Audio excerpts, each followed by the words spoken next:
She was very pretty. She loved to travel and give parties. You might say she was papilionaceous, a very sweet butterfly. He leaned forward and threw another log into the flames. Speaking of butterflies, wait until you see the ones we have in Whangdoodle Land. You won't believe your eyes. What's so special about them? Tom asked eagerly. Well, they're about the size of a robin. That is enormous. That's like this big. They're called flutterbys. Wow, if butterflies were as big as robins, then how big are the birds? Ben laughed.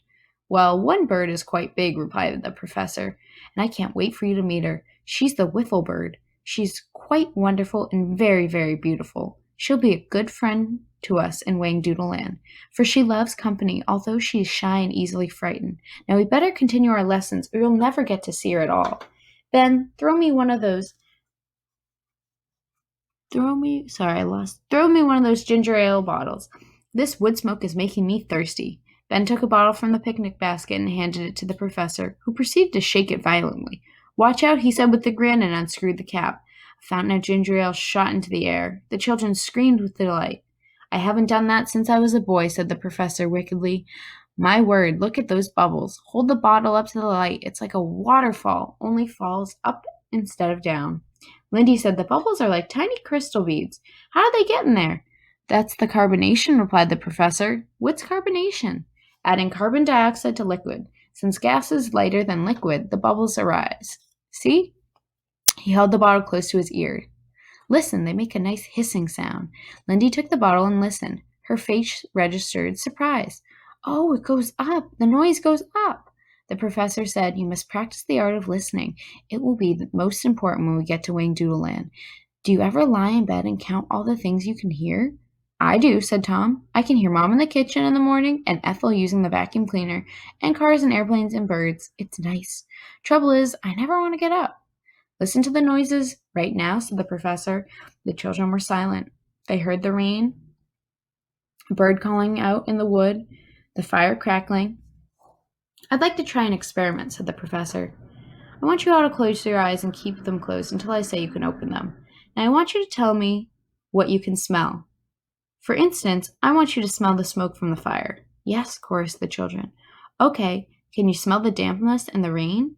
After a moment's hesitation, they nodded. Good. Anything else?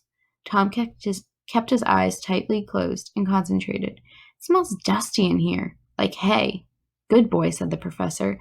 Ben, what am I holding under your nose? Keep your eyes closed. Ben sniffed and then grinned triumphantly. Plastic raincoat, he said. Lindy, what's this? Lindy smelled something vaguely familiar, yet she couldn't quite place it. Peanut butter?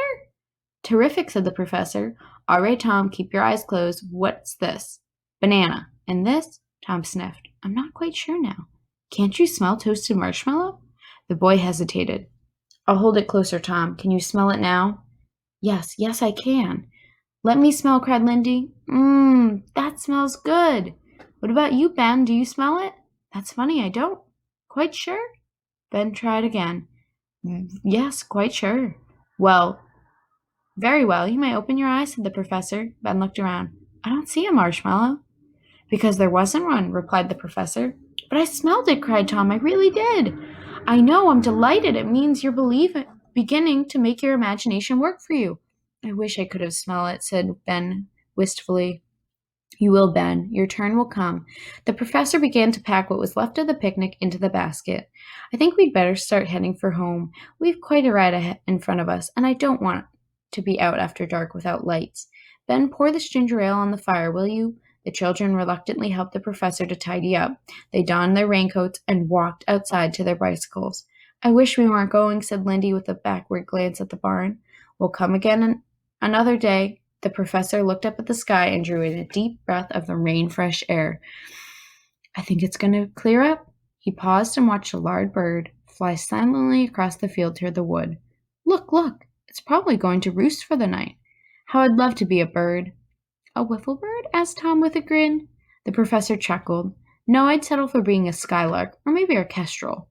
He swung up onto his bike and began to pedal unsteadily toward the road. Do you know how homing pigeons home, Ben? He called to the children, as the children followed after him. No, sir.